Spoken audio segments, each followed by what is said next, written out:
Hello everybody, Lucas Haneman here, and welcome to this week's episode of Guitar Tone Tuesday, which is basically a beginner slide guitar crash course. I want you guys to avoid making the mistakes that I have made with slide guitar, and I want to try to help you out as much as I can. Now, full disclosure, I am not a great slide guitar player, in my opinion. It's something that I'm still kind of insecure about, to be honest, my slide guitar playing. But I figured, I've now recorded it on record a couple of times. That little riff I just played at the beginning of the video was from the tune Miss McGrim, which is from the Lucas Haneman Express 2019 record called Catch the Westbound. And I'm really proud of that tune, and I'm proud of the fact that I was able to put it down on record. There is a music video for that song. You guys can check it out on YouTube. I'll post that link in the description below. So slide guitar is something that a lot of people struggle with, and it takes a long time to get a good sound. And for me, it took ages and ages to get a good sound. Like, one, I'm visually impaired. I can't really see the frets. That's one thing that I think is a bit of a difficult thing for me when it comes to slide guitar. So I really had to get my muscle memory together. So that's one thing. But the other thing too, and the bigger thing I'd say, was the fact that I always wore a slide that was too big for my finger. And this is the most common thing I would say, is like whenever I have a student who wants to get into slide guitar, they'll show up to their lesson, they say, oh yeah, I bought this slide. I say, what finger do you want to put it on? And they'll say, oh, I'll put it on my ring finger. They put it on their ring finger and it just flops around like crazy. So I found these Dunlop glass slides. This one, basically the idea is that, one, it fits my finger really, really well. It's my ring finger that I choose to wear it on. So much so that if I put my finger upside down, the slide stays on my finger and does not fall off. The other thing too is that the slide is not excessively long. So if I put it up to the fretboard on this guitar, it's basically the width of the fretboard. Okay, or it's the length of the width of the fretboard. So basically from my low E string to my high E string is the length of my slide. And I find that's also helpful because I do have some slides that I bought before I knew much about this, and they were really, really long and hard to manage. So that's one thing that really makes a big difference.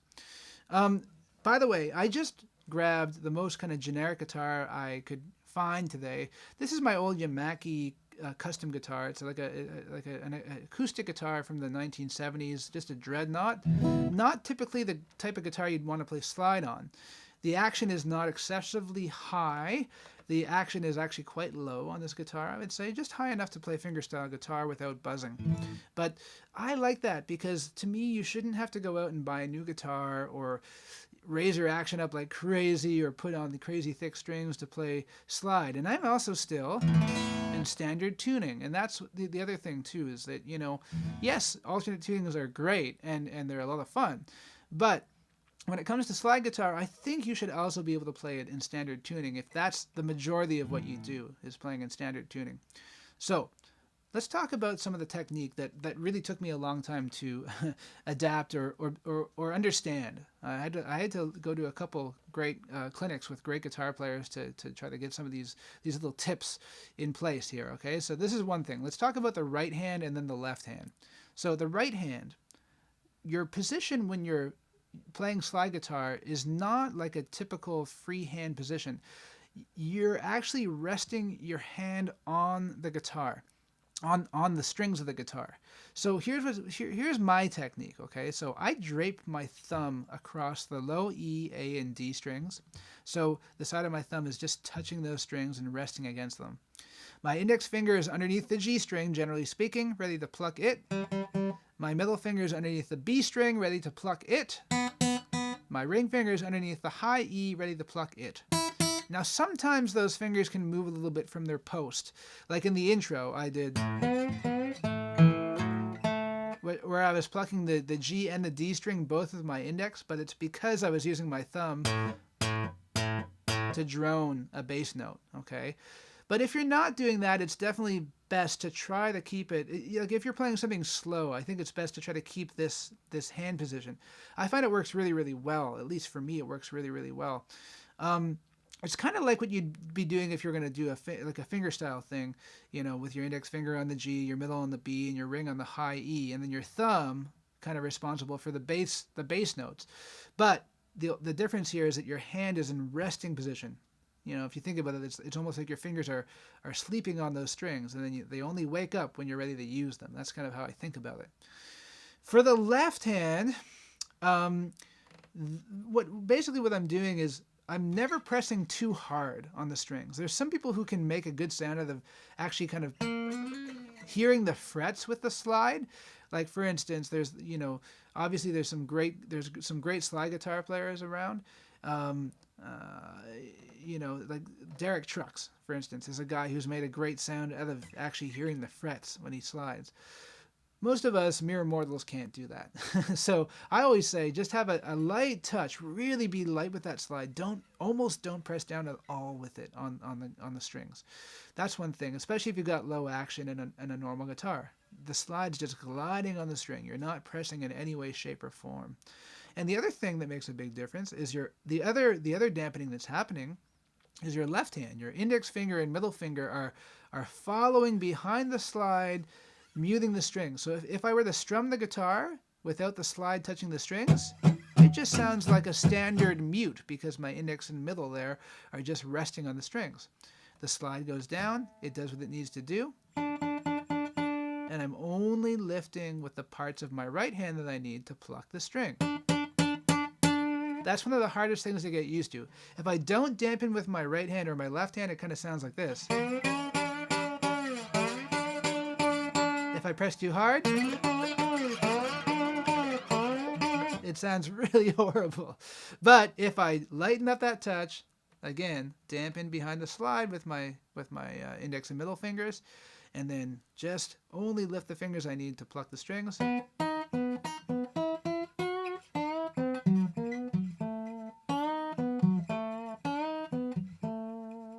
It makes a huge difference.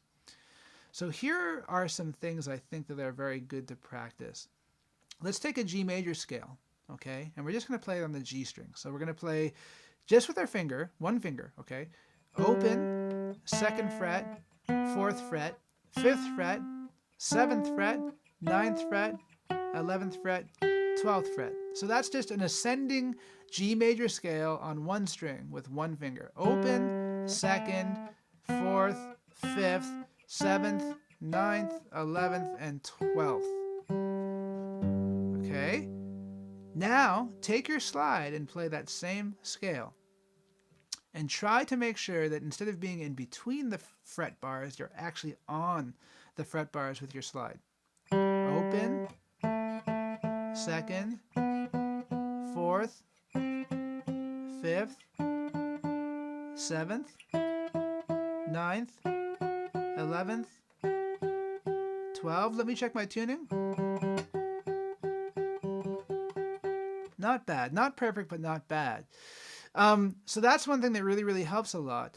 And when you do that, it always helps to check where you can with an open string. So that's a G. There's an A.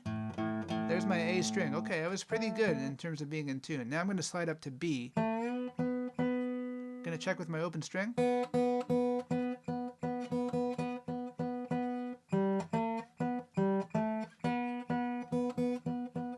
Okay, I'm going to go up to C. Now up to D. Here's my open D string. Not bad. Here's my E.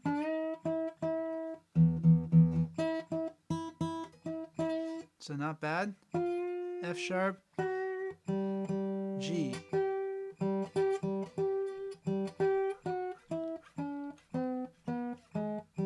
So play the scale going up and down. I'm not totally playing in tune right now because I'm trying to focus too hard on playing in tune, but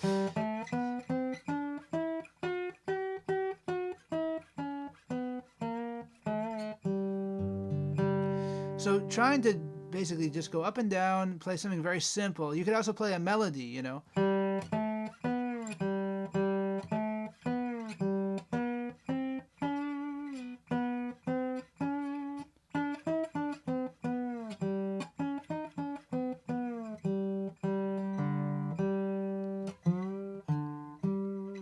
You know, that's actually hard to do, to play a simple melody like that, but play it really in tune with the slide.